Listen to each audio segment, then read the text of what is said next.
The nurse placed the birth certificate form in front of me and smiled. Whenever you're ready. Mr. Cole, sign on the highlighted line.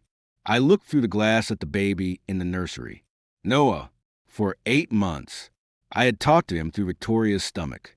I had assembled his crib, painted his room twice because she hated the first color, and canceled a business trip when she said she was afraid of going into labor alone. I had already started thinking of myself as his father. Then another nurse entered with a chart.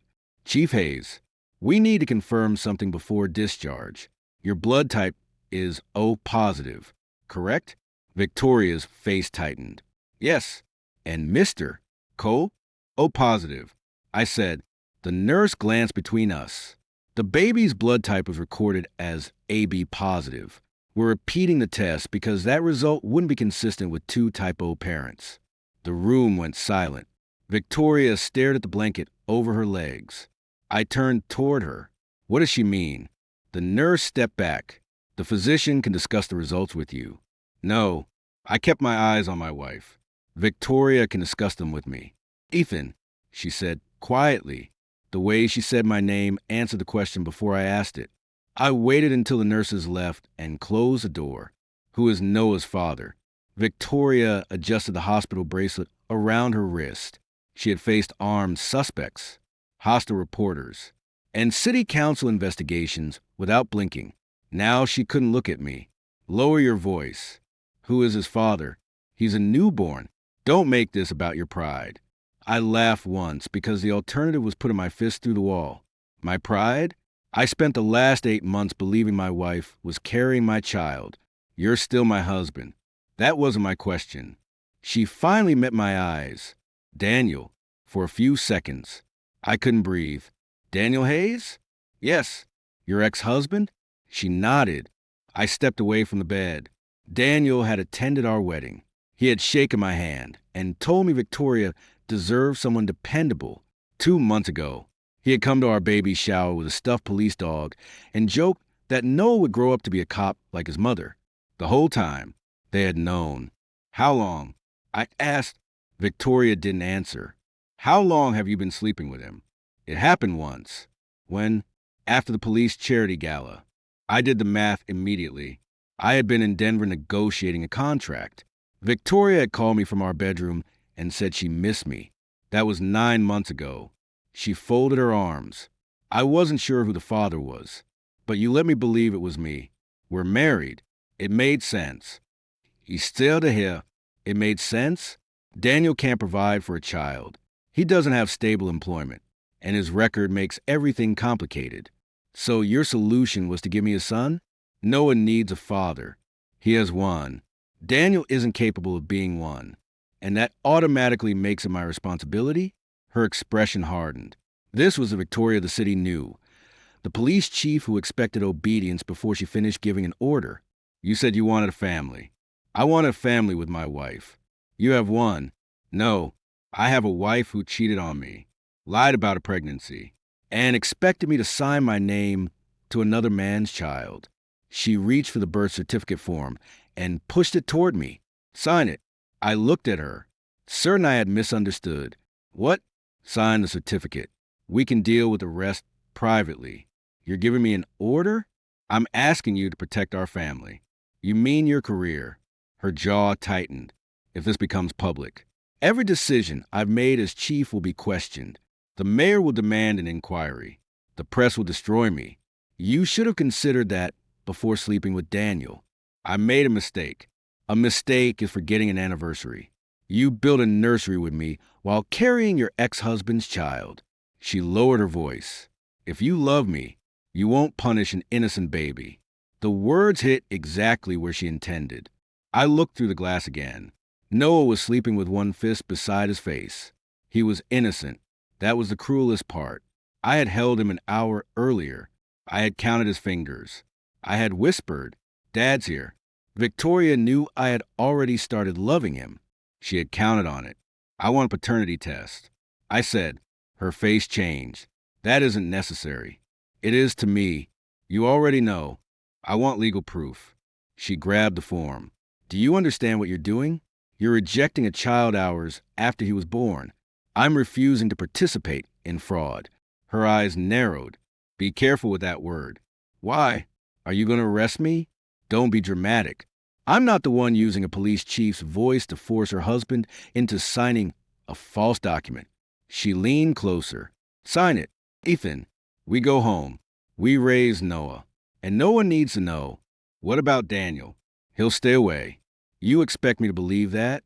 He understands the situation. That sentence cut deeper than the confession.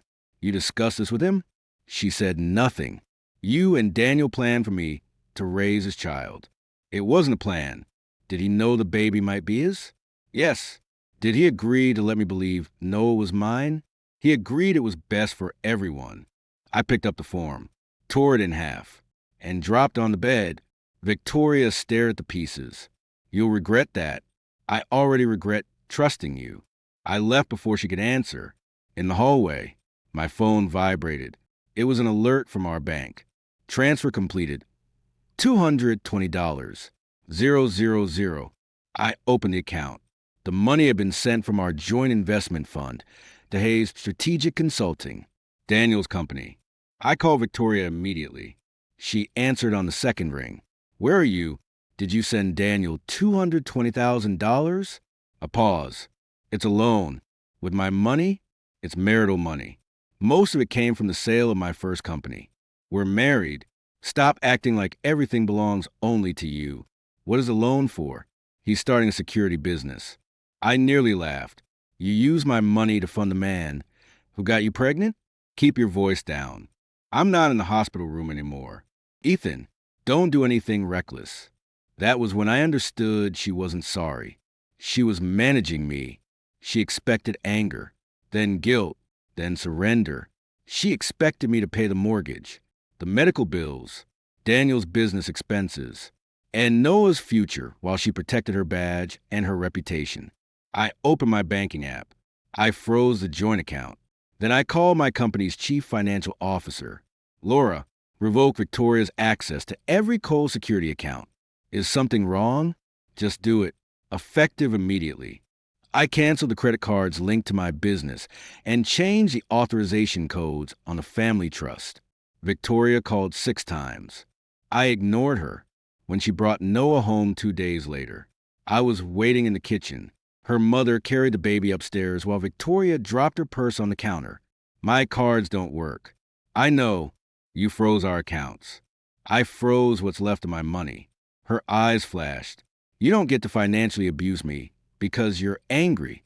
You transferred $220,000 to your lover. He is not my lover. He fathered your child. That doesn't mean we're together. Somehow that makes it worse. She stepped toward me. Restore the accounts. No, the mortgage is due. I'll pay the mortgage directly. I need money for Noah. Send the bills to Daniel.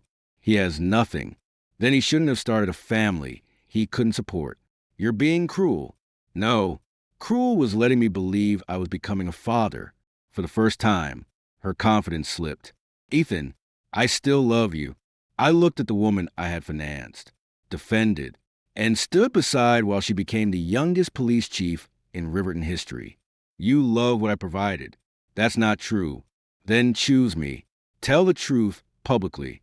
Admit Noah is Daniel's son. Return the money and resign before an investigation forces you out. Her face went cold. You know I can't do that. Then don't tell me you love me. She pulled out her phone. Who are you calling? People who can calm the situation down. She tapped a number and turned away. This is Chief Hayes. I need 2 officers at my residence. Esther de Hare, she continued, her voice steady and official. My husband is emotionally unstable. He's cut off access to household funds, and I'm concerned he may become violent. She ended the call. You just filed a false report. She slipped the phone into her pocket. I'm giving you a chance to leave before this gets worse. I looked toward the security camera above the kitchen doorway.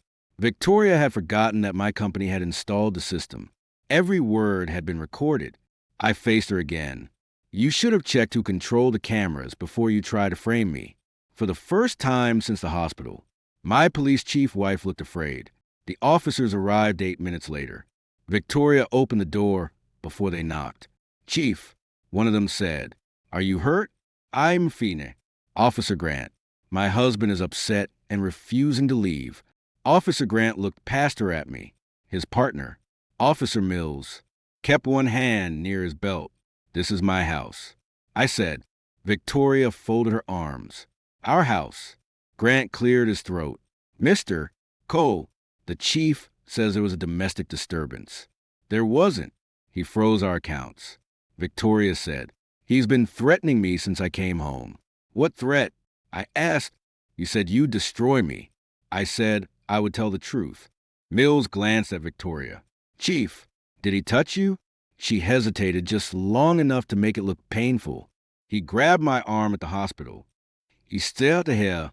That had never happened. Victoria pulled up her sleeve. A dark bruise marked her forearm. Grant's expression changed.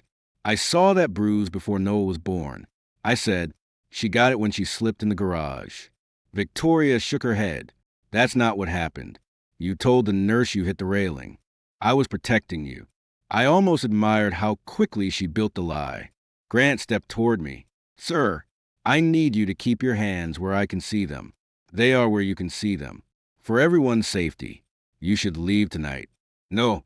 Victoria gave me a look that said she had already won. Grant lowered his voice. Mr.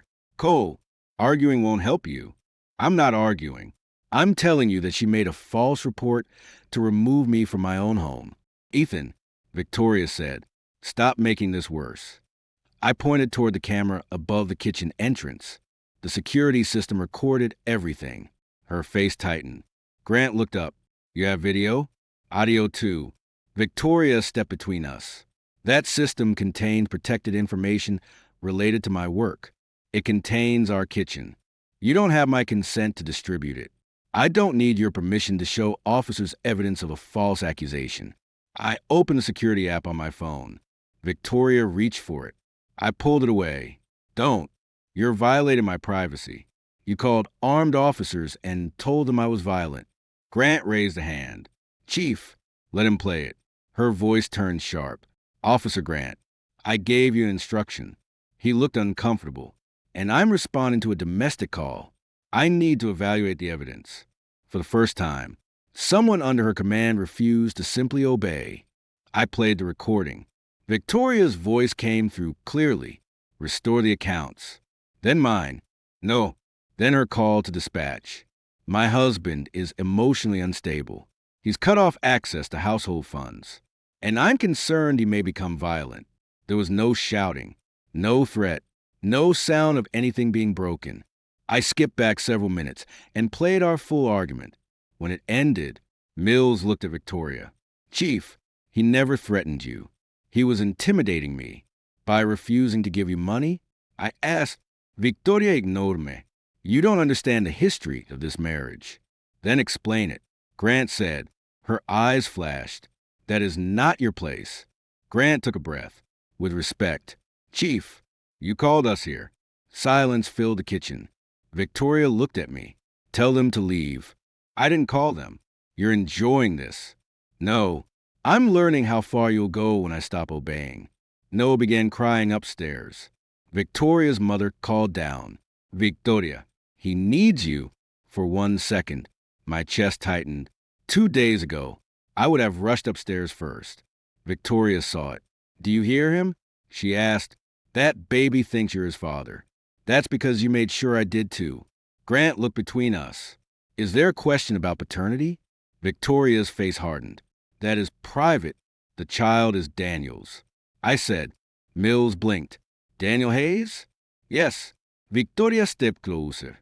You will not discuss my son with my officers. Your officers are standing in my house because you lied to them. Grant rubbed his jaw. Chief, I think we should clear the call. I want him removed. On what grounds? He's creating an unsafe environment. Do you have evidence he threatened or assaulted you tonight? I am telling you, I feel unsafe. Grant's expression changed from nervous to careful. We can offer you transportation to another residence. We can't remove him without probable cause or a court order. Victoria stared at him as if he had betrayed her. I'm your chief. Tonight, you're the complainant. Mills looked at me. Mr. Cole, Staying here may escalate things. You have somewhere else you can go. I understood what he was doing. He wasn't ordering me out. He was giving me a way to leave without handing Victoria the victory she wanted. I have an apartment near my office. Victoria Smail fondly. I looked at her. Don't confuse my leaving with you winning. She followed me upstairs while I packed a bag. You've made your point, she said. Restore the accounts tomorrow. No. How am I supposed to pay for a newborn? You earn $180,000 a year. My salary doesn't cover this house, staff, and security. Then reduce your expenses. You built this life with me. I built it for us. You brought Daniel into it. She closed the bedroom door. Ethan, listen to me. I know you're hurt. Don't reduce this to hurt feelings. I chose you. You married me. You chose him every time you lied. Her voice softened. I was afraid you'd leave. You should have been. She grabbed my wrist. I looked down at her hand. She released me immediately. I can fix this, she said. How? We go to counseling. Daniel signs away any claim. You adopt Noah. No one outside this house ever knows. You still think the secret is the problem. The secret becoming public is a problem. There it is. She pressed her lips together. I zipped the bag. As I walked downstairs, Grant handed me his card. If you need a copy of the call report, contact records tomorrow. Victoria heard him. Officer Grant, wait outside. He didn't move. Chief, I'll wait until Mr. Cole leaves. She looked ready to suspend him on the spot. I walked out without saying goodbye. At the apartment, I called Rachel Monroe. She answered after midnight. Ethan, what happened? My wife had her ex-husband's baby, transferred him $220,000, and tried to have me removed from my house. There was a long pause. Tell me you didn't sign the birth certificate. I didn't. Good. Do not sign anything. Do not send her money directly. Save every message and bank record. I have video of the false report. Back it up somewhere she can't access. I already did. That security company paranoia finally paid off. I sat on the edge of the bed. Rachel, I held the baby. Her tone softened. I am sorry. I thought he was mine. You can care about him and still protect yourself. What happens if she puts my name on the paperwork anyway? She can't legally sign for you. That wasn't my question. Rachel understood. Then, tomorrow morning, we checked the county records. My phone buzzed. A message from Daniel. You should have taken the deal. Victoria always gets what she wants. I showed Rachel the text through a screenshot. Save that too, she said, and don't respond. Another message appeared. Walk away quietly. And maybe she lets you keep your company. Rachel's voice changed. Ethan, did Victoria invest marital funds in Cole Security? No, I founded it before we married. Then why does Daniel think she can take it? I don't know. Find out. The next morning, Rachel met me at the County Vital Records office. The clerk typed my name into the system. Her forehead creased. Mr. Cole, according to the pending registration, you're already listed as the father. That's impossible. She turned the monitor slightly. There it was. Father, Ethan Michael Cole. Below it sat an electronic signature, dated the night Victoria called the police. Rachel leaned closer. Was that submitted from your device? No. The clerk checked another field. The application came through a verified government network. Which agency? Rachel asked. The clerk hesitated. Riverton Police Department. Rachel looked at me. My wife hadn't just lied to the hospital. She had used the police department to forge my name onto another man's child. Rachel asked the clerk to print everything connected to the application. The woman shook her head. I can only release a certified copy with a court order. My client's signature was forged. Rachel said, I understand, but the record involves a minor. I pointed at the monitor. That record says I'm the father, and until it's corrected, the system treats you as one. Rachel placed her business card on the desk. Preserve the login records, IP address, submission time, and every attached document. If anything disappears, you may be called to explain why. The clerk swallowed. I'll notify my supervisor. Outside, I call Victoria. She answered calmly. Are you ready to talk? You forged my signature. Silence. I don't know what you're talking about. The birth registration was submitted through the police department. Then someone made a clerical mistake. A clerical mistake signed my full legal name? You're upset. Let Rachel handle it. She is handling it. We're filing an emergency petition today. Victoria's voice sharpened. Do you really want a judge involved in Noah's life? You involved the government when you used a police computer to make me his father. I was protecting him. You were protecting yourself. He needs insurance. Daniel can provide it. Daniel doesn't have insurance. Then maybe you should have considered that before choosing him. She lowered her voice. Ethan, once this goes public, there's no taking it back. That sounds like a threat. It's a warning. People respect me in this city. They know what kind of person I am. So did I. She hung up. Rachel looked at me. From now on, no private phone calls. Keep everything in writing. She admitted enough. She admitted nothing legally useful. By noon, we had filed to stop the registration and demand a paternity test. Rachel also sent preservation notices to the hospital, county office, and police department. At 3, Victoria held a press conference. I watched it from Rachel's office. She stood behind a podium with the Riverton police seal behind her. Noah wasn't with her, but she wore the exhausted expression of a new mother. My family is facing a painful private crisis. She began.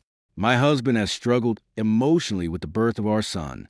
I stood so fast my chair hit the wall. Rachel grabbed the remote. Sit down. Victoria continued. Ethan has questioned Noah's paternity despite medical evidence and has cut off household funds, including money needed for our child's care. She's lying. I said, I know. She knows there's no medical evidence. I know. Victoria looked directly into the cameras. I will not shame my husband for his insecurity. I only ask that he stop punishing an innocent child. A reporter called out, Chief Hayes, is your husband refusing to support his biological son? Victoria posed. That pause was deliberate. I believe Ethan is Noah's father in every way that matters. She never said biological. She didn't have to. Within an hour, my name was everywhere. Police chief's husband abandons newborn. Local CEO freezes funds after paternity dispute. My assistant called. Ethan, the city procurement office suspended the transit security contract. On what grounds? They said they're reviewing our fitness as a vendor. Another client postponed a renewal. Then a reporter waited outside Cole Security and asked whether I had abused my wife financially. Laura, my CFO, entered Rachel's office, holding her tablet. We've lost 2 contracts in 90 minutes. Call the clients. I did. No one wants to be seen supporting a man accused of abandoning his baby. Rachel closed the news feed. Victoria wants you angry. She's destroying my company. She wants you to release the paternity issue before you have proof of the forgery. I already have enough. No, you have a suspicious record and a government login. She'll say an employee made a mistake. Then what do? We prove the mistake benefited her because she ordered it. My phone buzzed. Unknown number. Don't respond to the press. I have evidence. Parking garage. Franklin Center. Level 4. 6 o'clock. Come alone. Rachel read it. No, it could be someone from the department. It could be Victoria. She already has the entire department watching me. Exactly. At 6. Rachel waited in her car across the street while I entered the garage. A man stood beside an older sedan. I recognized him as Lieutenant Marcus Reed from Internal Affairs. Victoria had once called him a frustrated bureaucrat who confused suspicion with integrity. You brought your lawyer, he said. She's nearby. Smart. What do you have? He handed me a flash drive. 2 years ago, I investigated Daniel Hayes for evidence tampering. A witness claimed he altered body camera records to protect an informant. Victoria told me Daniel was cleared. He wasn't. She shut down the investigation. Why? Officially, insufficient evidence. Unofficially, she ordered the digital files deleted. Can you prove it?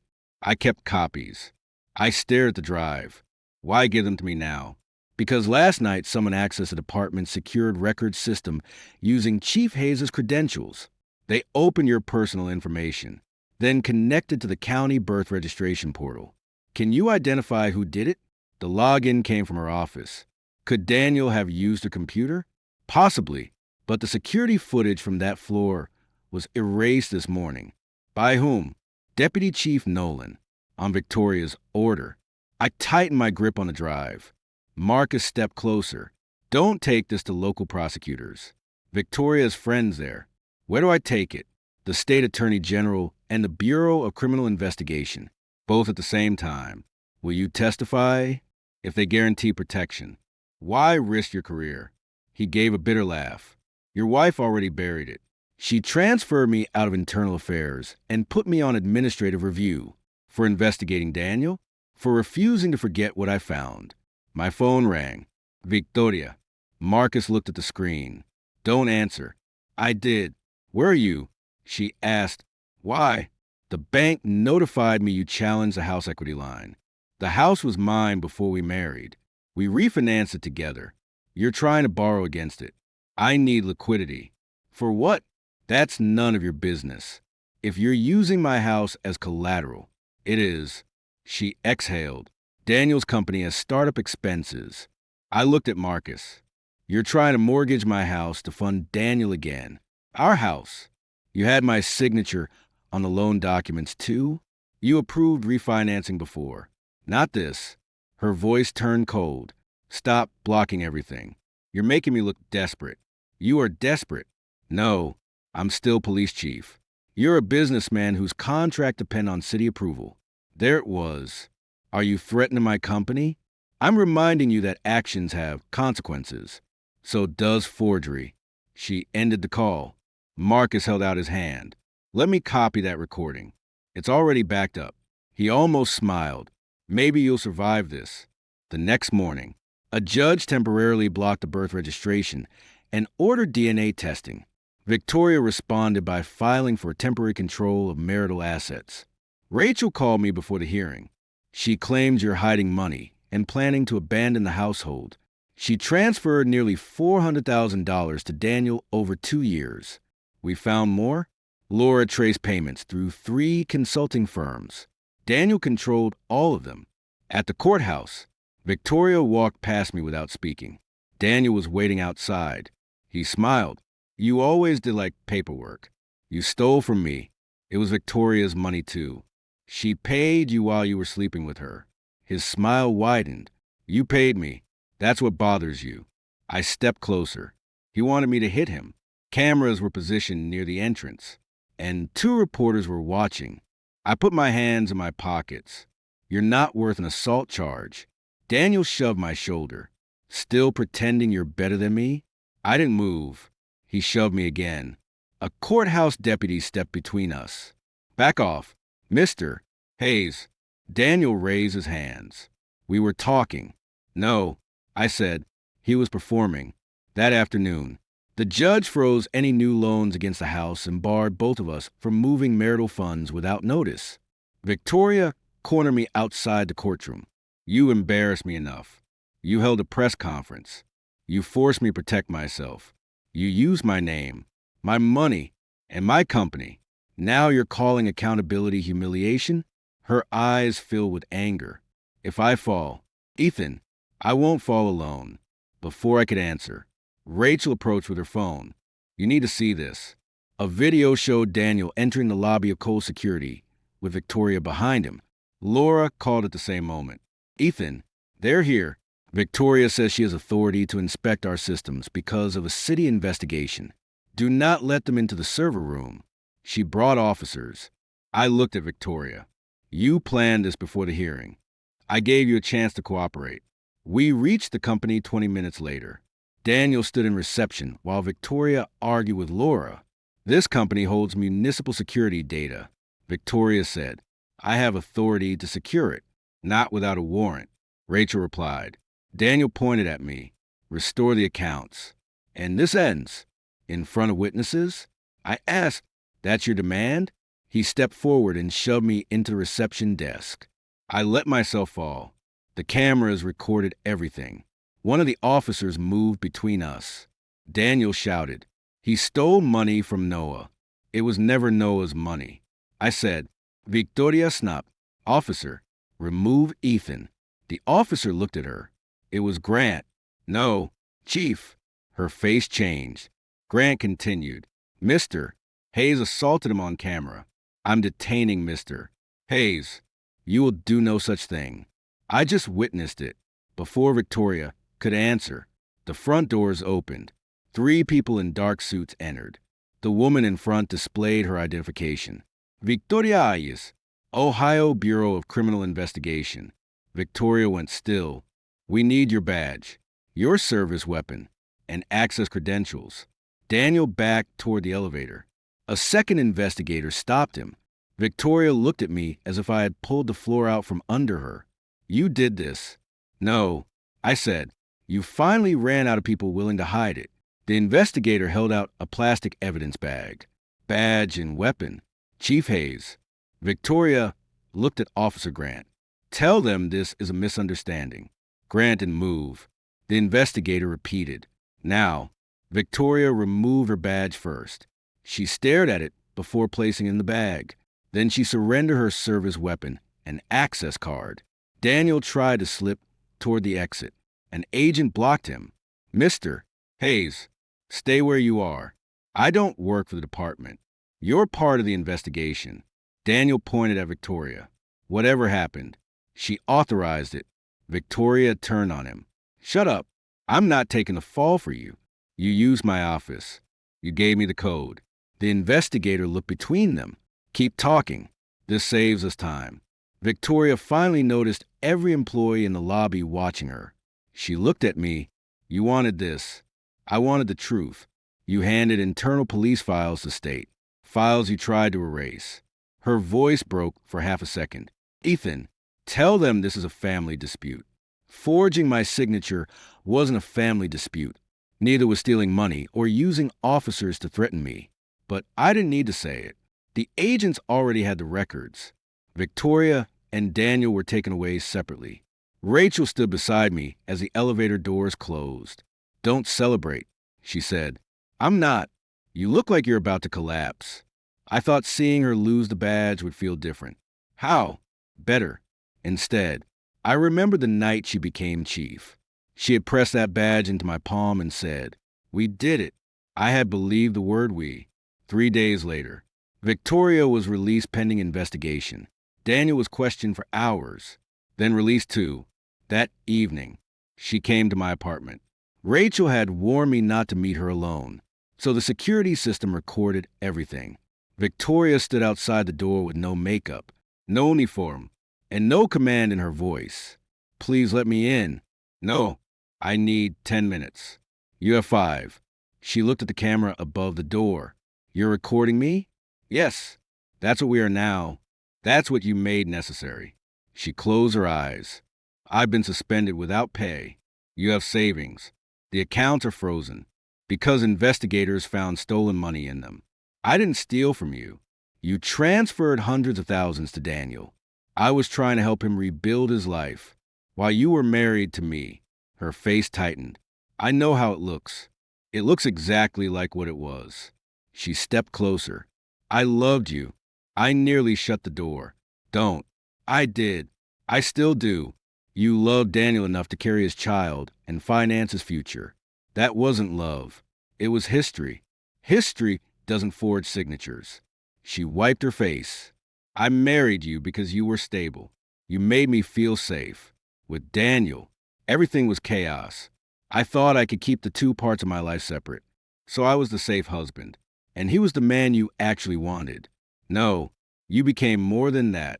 When? She didn't answer. When did I become more than a bank account and a clean public image? Ethan, before or after you got pregnant? She looked down. That was enough. I made terrible choices. She said, but no one needs someone. Daniel isn't capable of raising him. Then you raise him. I may go to prison. The words landed harder than I expected. Victoria grabbed my hand before I could pull away. I could lose my job, my pension, my home, and my son. You risked all of that. I know. No, you knew before. You just thought I would absorb the consequences. She started crying. I had seen Victoria fake tears for cameras. This wasn't the same. Her shoulders shook, and she struggled to speak. Please don't testify against me. There it was. Not come home. Not forgive me. Is that why you're here? I'm asking my husband for mercy. I filed for divorce. Her face went still. When? This morning. She released my hand. You can't mean that. I should have done it at the hospital. We can fix our marriage. There is no marriage left. What about Noah? He is innocent, but he isn't my son. You held him. I know. You loved him. I loved the child I believe was mine. Her voice turned desperate. Then let that be enough. I stepped back. That's exactly how you planned it, isn't it? You thought once I held him, I'd be too attached to leave. She didn't deny it. I closed the door. The next morning, Daniel requested a meeting with investigators. Rachel called me after speaking with the state prosecutor. He's cooperating. Against Victoria? Completely.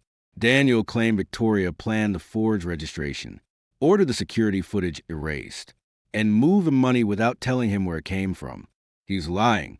I said, not about everything. He gave the messages. Messages between them? Yes. Some were personal.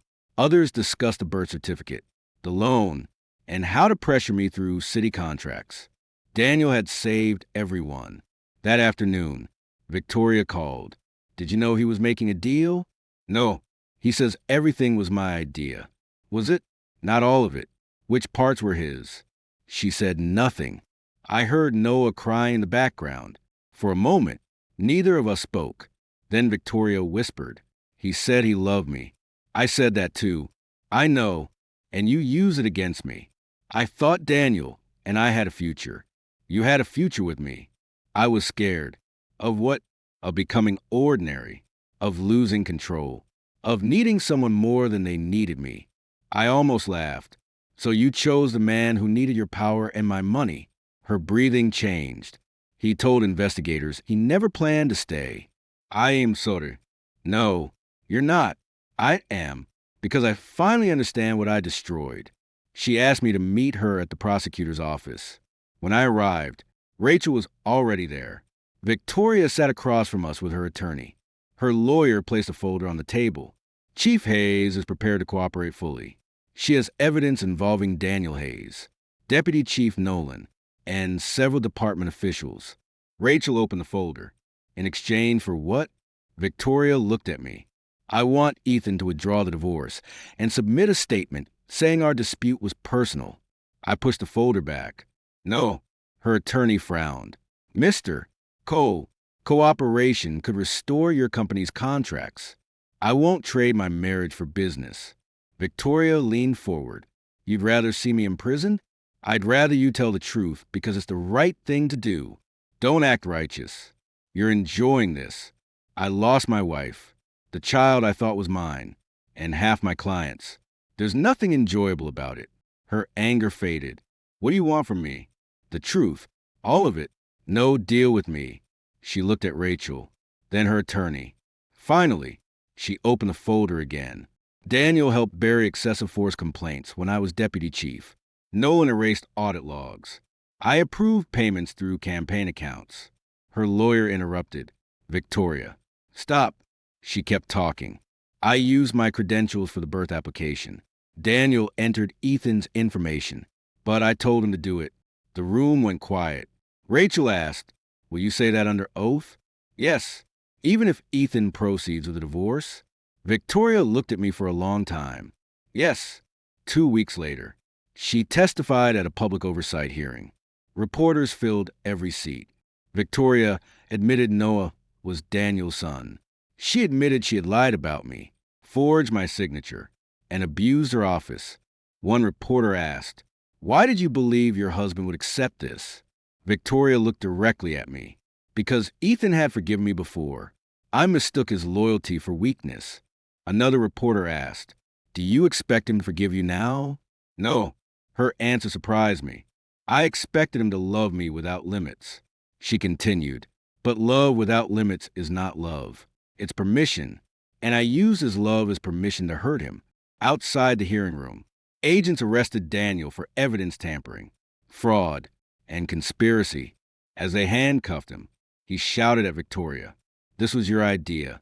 She didn't look at him. An investigator approached her next. "Victoria Ayes, you are under arrest." She held out her hands. Before they led her away, she stopped beside me. "Take care of yourself."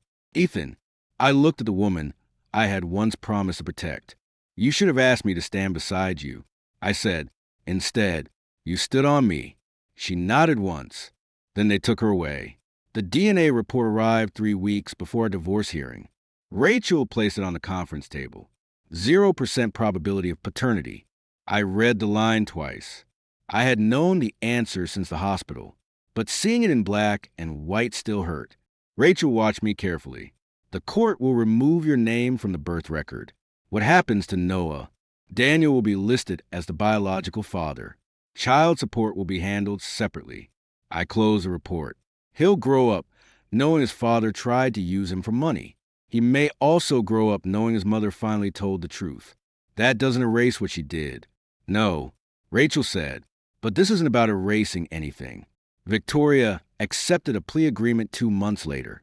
She admitted to falsifying a government record, misusing department credentials, obstructing an internal investigation, and making false statements. Her cooperation helped prosecutors charge Daniel and Deputy Chief Nolan because she had no prior criminal record and provided evidence against the others. She avoided prison.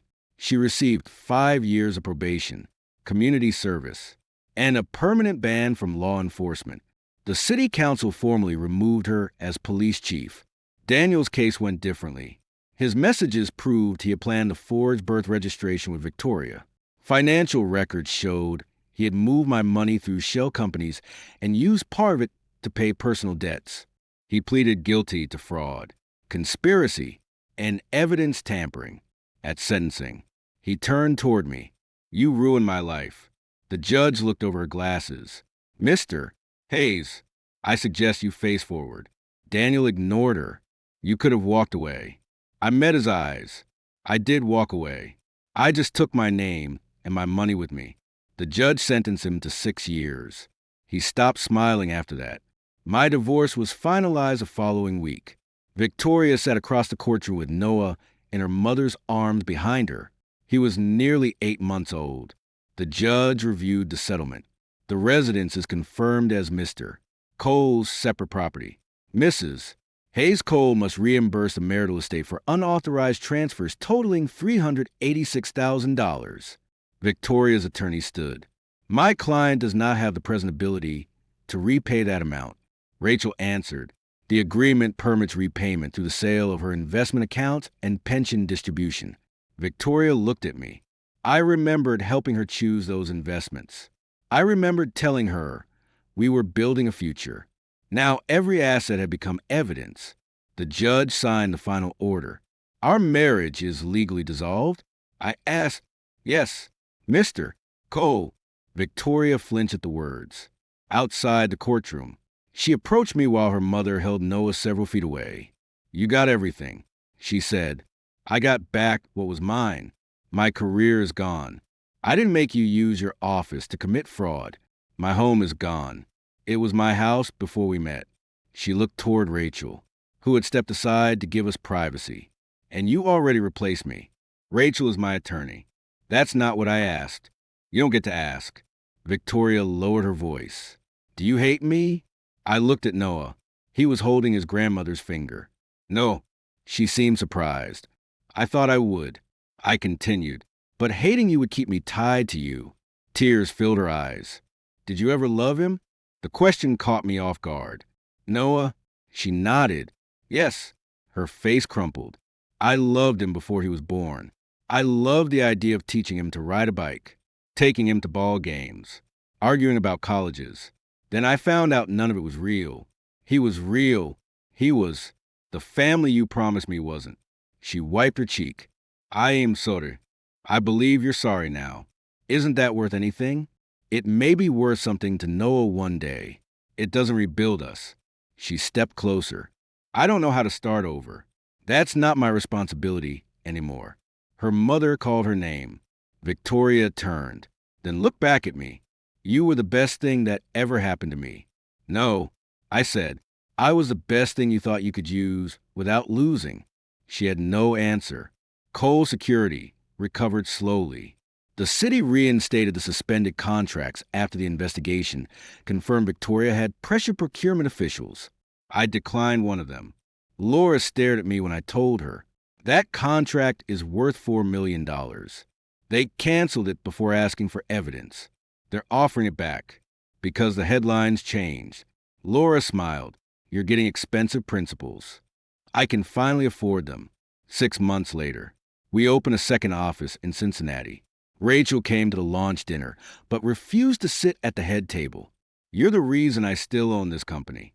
I told her, you're the reason you still own it. I just stopped you from doing anything stupid. That sounds less inspiring. It's also more accurate. I laughed for the first time in months without forcing it. After dinner, we walked to her car. She asked, are you still afraid to trust people? Yes. Good. I looked at her. Good? People who say they aren't afraid usually repeat the same mistake. And people who are afraid, they move slowly. She opened her car door. Rachel. She waited. I'd like to take you to dinner. Not as my lawyer. You're still technically my client until the final asset transfer clears. That happens Friday. Then ask me Friday. On Friday. I asked again. She said yes. We didn't call it love. Not yet. We had dinner. Then another. She never demanded access to my life. And I never promised more than I could give. For the first time, honesty felt less frightening than hope. A year after Noah's birth, a letter arrived from Victoria. She had moved to Dayton and found administrative work with a nonprofit legal clinic. She wrote that she was attending counseling and raising Noah with help from her mother. Daniel had never contacted his son from prison. Inside the envelope was a photograph of Noah holding a toy police car. On the back, Victoria had written, he deserves to know there was once a good man who loved him before he knew the truth. I put the photograph in my desk drawer. Rachel was standing in the doorway. Are you going to answer? No. Do you want to? I thought about the hospital, the forged signature, the officers in my kitchen, and Victoria surrendering the badge she once believed made her untouchable. I hope she becomes a good mother. I said, but I don't need to be part of her redemption. Rachel nodded. Do you still love her? No. Do you forgive her? I closed the drawer. Forgiveness doesn't mean giving someone another chance to destroy you. That evening, I signed the expansion agreement for Cole Security. My name sat alone on the final page. No forged signature. No hidden partner. No lie disguised as family. Victoria once believed her badge could bury every secret. She learned too late that power can delay the truth, but it can never make the truth disappear.